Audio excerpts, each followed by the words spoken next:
Welcome into Buffa's Buffet, podcast number who knows. This is the Film Buffa podcast, a subdivision of the newsletter. And today we are going to discuss House of Dynamite, the very popular, you can say, not complicated, maybe controversial new movie on Netflix from Catherine Bigelow, who's most known for giving us a couple gems of various other great films, but Point Break and Hurt Locker are kind of like her OGs.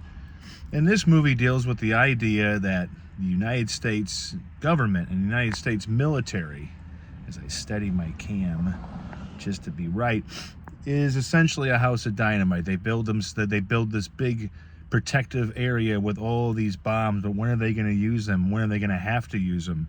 And in this particular plot, the whole movie, which is pretty much a white knuckle thriller that doesn't really let up. That's one of its strengths. It's about the United States and the people that watch those borders seeing a missile launched, a nuclear missile launched. The origin has been kind of disguised, so they don't know who launched it, and they don't know how to react.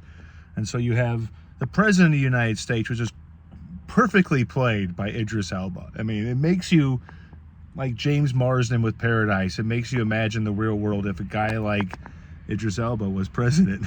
And like Rebecca Ferguson and every other person in this cast, he's in it for a little bit because it follows a perspective of different people who make these incredibly hard and terrible decisions about, well, we have a nuclear warhead that they have already tried to knock out with one of their missiles. And that's what one guy in the movie, Gabriel Basfo, who is the St. Louis native, who is in The Night Agent for Netflix as well. He's just like, it's like you're hitting a bullet with a bullet. And so they fail to do that, and that thing's going to hit. It's going to hit Chicago and St. Louis. Those cities are actually mentioned in the plot. And so if you have that coming down and you're the president and you have your military advisors saying, hey, you have to react. You cannot wait until something hits us to react. You have to react now. And so the movie goes through every point of view. The movie starts out and the missile has been launched from that undisclosed location, 18 minutes to impact. So you go through Rebecca Ferguson, who works in that war room, trying to make decisions. Then you have Jason Clarke, who's her boss, and then you have Idris Elba and all these different actors that are, Jared Harris, who is great in Sherlock Holmes 2, Mad Men, he's in it as well. It's a great collection of actors, and it's a very tightly made film. It's wound tight. You're not going to really be able to take your eyes off it. But the biggest controversial part has been the ending. Sorry for the shaky cam here. I don't know, for some reason. It's either resting this thing on top of my wheel or holding it and then moving it. Like, this is the point of view. So, and just for the record, the camera work in this movie is not like this. It's not like jumping all over the place. And so with this movie, the big thing talked about is not the quality of the actors or the way they tell it, but it's kind of like it's the way it ends. And without trying to get into it, which I guess I can, it's been out on Netflix and in theaters for 2 or 3 weeks, so you can call this a spoiler zone. The movie just kind of abruptly ends, and it ends where the president's trying to make a decision still. He's got the nuclear launch code out. He set all the call signs, and you haven't decided what he's going to do, and that missile was about a matter of seconds away from striking Chicago. And that means it's going to eviscerate, just burn through at least maybe 10 million people, because it's going to have the aftershock, and it's going to probably maybe go into the other states around it, like Missouri, and might even travel around to Iowa, and it might just go all over the place. So the movie just ends, and that's what everybody doesn't like. Moviegoers don't like to be led down a dark hallway and then you're just shown the door. Like, okay, this very interesting hallway's over, and now get out. They want to have the door open to another room and the light come on, and this is what it meant, and this is what it is, and this is a nice little bow on top of the plot. But that doesn't really work like that. And so Catherine Bigelow, who is, doesn't take a half measure. She doesn't make a lot of movies. That's the one thing I always kind of pay attention to is I'm noticing this big line in my head. Is that she doesn't work a lot. So when she does, you kind of pay attention, and you're watching the movie and you're thinking, okay, how is it going to end? And I understand. Let me just defend the ending real quick. It doesn't really jump the shark. It's just like, it would be like a television episode ending the episode before the finale. And you would think, okay, they're going to wrap all this up in the next hour. And of course, in this one, they're not going to wrap it up. It's over. A House of Dynamite becomes a house of what? Because the movie just kind of ends, and it just kind of concludes. The characters that you kind of get to meet, you get a little bit of you get a slice of all of them, but nobody really has a leading role. It's just an ensemble.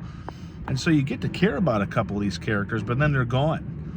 Like, you have this, Idris Elba plays this president who has been loaded into office, and he has to all of a sudden make this terrible decision. And so it's a well-made movie, but I can understand why people have a problem with the ending. It just kind of ends. You don't know, you know who's going to get impacted, but you don't know the response, and you don't know what happens. And maybe in some crazy way, Catherine, the director, is trying to show us that this is kind of like the American public, that we are kind of just waiting for, okay, what's going to happen next? What's the cause?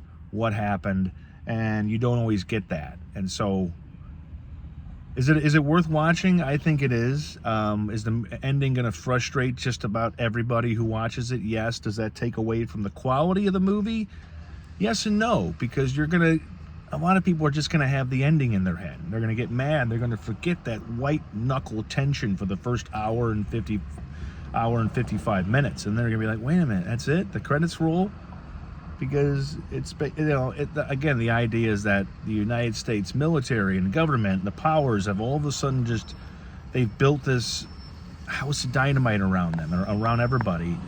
They have all these bombs. They have supposedly the access to the most powerful weapons on the planet of all the most powerful people. And are you going to use it?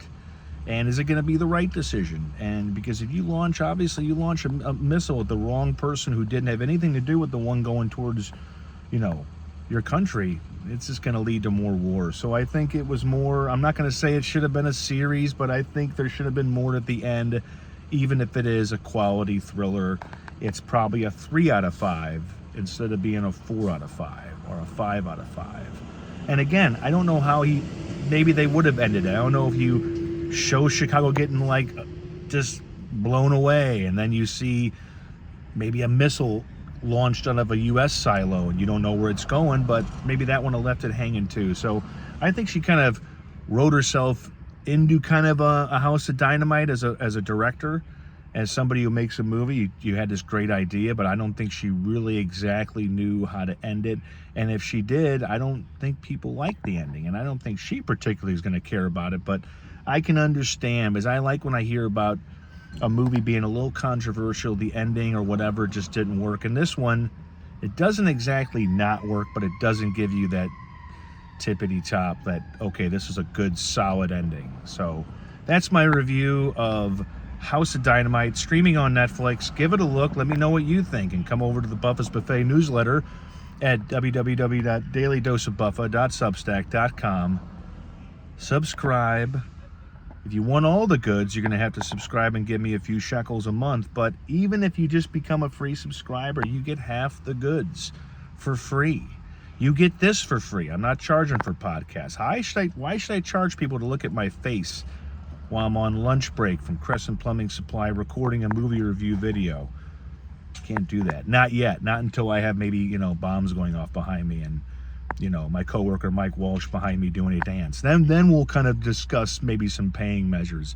But until then, have a good day. It is Tuesday. It feels like a Monday to me. The week's going by. The day's going by. I wish bills weren't due all the time, and I wish I could just watch movies all the time, but I can't. So back to work. Tune in, read, and stick around.